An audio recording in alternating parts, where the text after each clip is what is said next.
I'm glad to have Rachel Ferguson here today. And Rachel is a person who's wearing a couple hats here at World Renewal.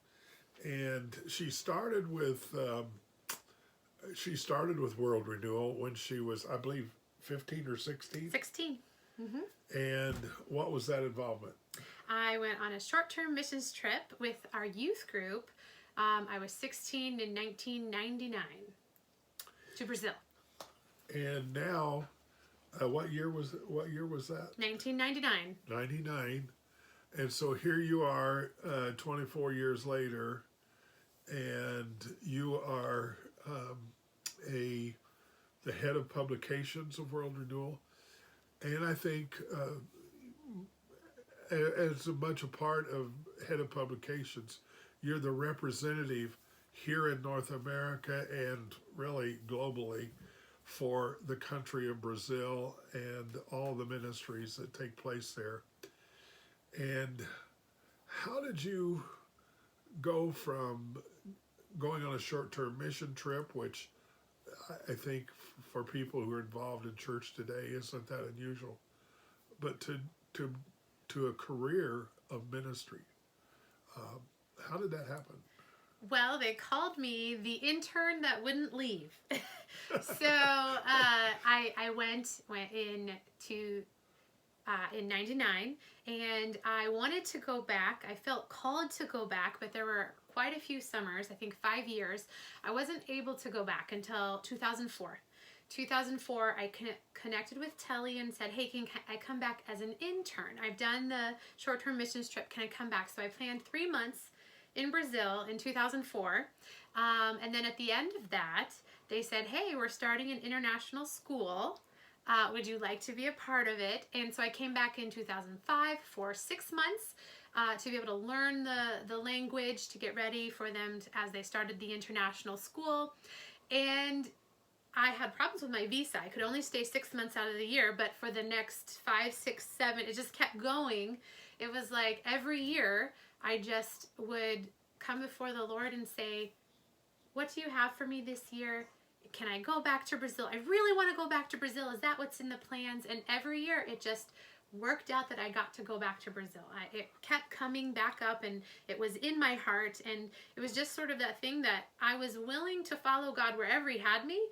And I was kept asking, hey, is this a green light that I can keep going, walking through this path? So I take it there were a lot of moments where you went to the Lord and said, do you want me to continue to do Brazil? Do you want me to do something else?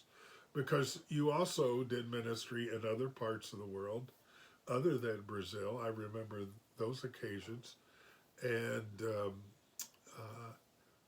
how did you learn to hear the Lord? How did you make those decisions where, you just decided, okay, Brazil's where I need to focus? Because you eventually got married, had a couple of girls, daughters in Brazil. Your decisions along the way were big decisions. Mm-hmm. So how did you go from a 15-year-old girl on a short-term mission trip to hearing God to the point that you're willing to commit your life? Well, I think growing up in a wonderful Christian home, I'm so grateful to my family. My parents, they lived and spoke and taught me a way that they explained to me salvation and sanctification and walking with Jesus and giving your life to Jesus as a very much, God has given us everything, and so we give Him everything. So it was very clear to me that being a Christian meant asking God what to do next. And so it was very much a thing of, I am a planner. If you know Enneagrams, I'm an Enneagram 3. I like to have it organized. You're a great planner, and you are very organized. I like it all set up. And you help organize people like me who don't find it easy.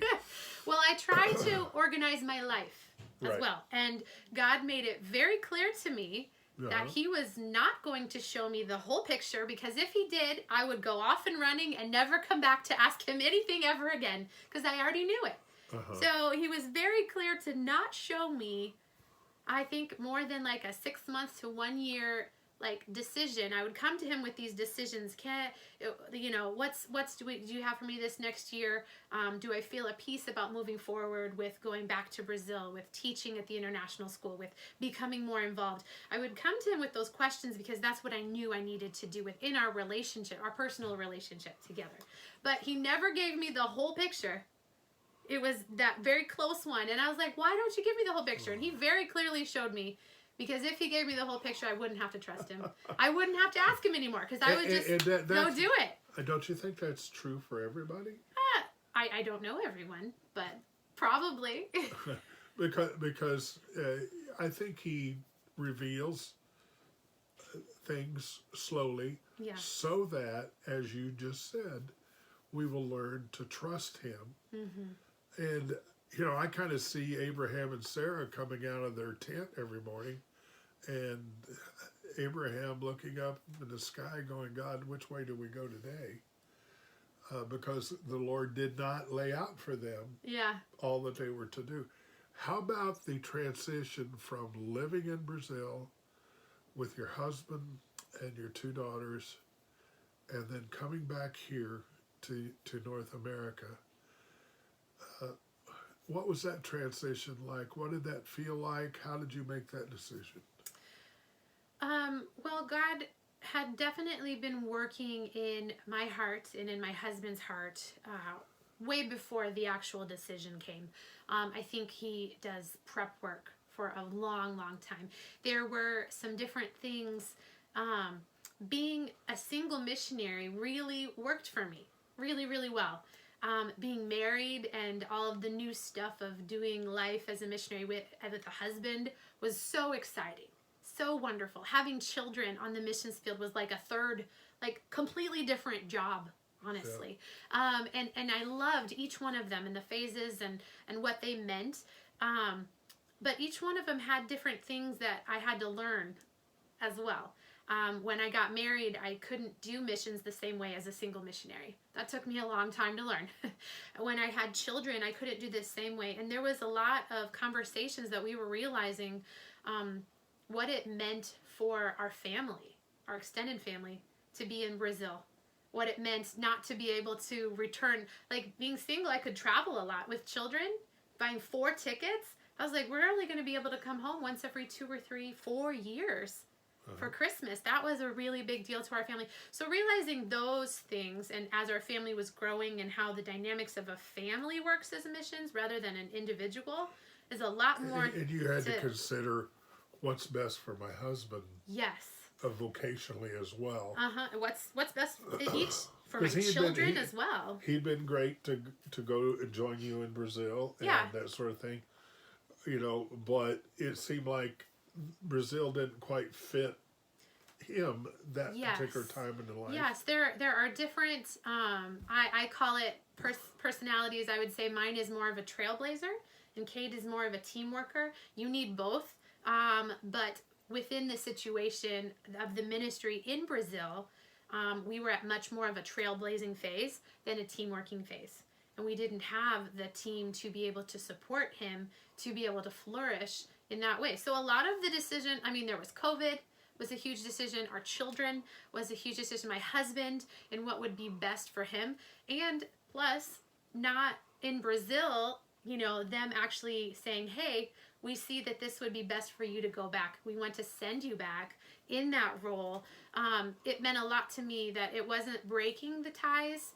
It was just changing them in a way that worked best for everyone. Well, you still are very involved with the Brazilians, and you're the one that has the responsibility to really cast the vision for the ministry of Brazil, which is our most mature field, and it has the most layers and complexity, and I would just say, You've always been a great missionary, whether it was short term or career missionary, but this last year here in North America, I think you had a greater effect for the Lord Jesus Christ than any other time in your life. And I would say you were about as effective as anyone in all of world renewal. So the decisions you made affected so many people, and you didn't know that. And I'm glad you didn't know that back there when you were having to make those decisions because they were hard then. But what a blessing it has been, Rachel, to have you and your family come back to North America and then not only represent Brazil, but to head our publications because people feel like I'm hearing the stories of my prayer investment, my financial investment, my spiritual, emotional investment. God is blessing what people at World Renewal are doing.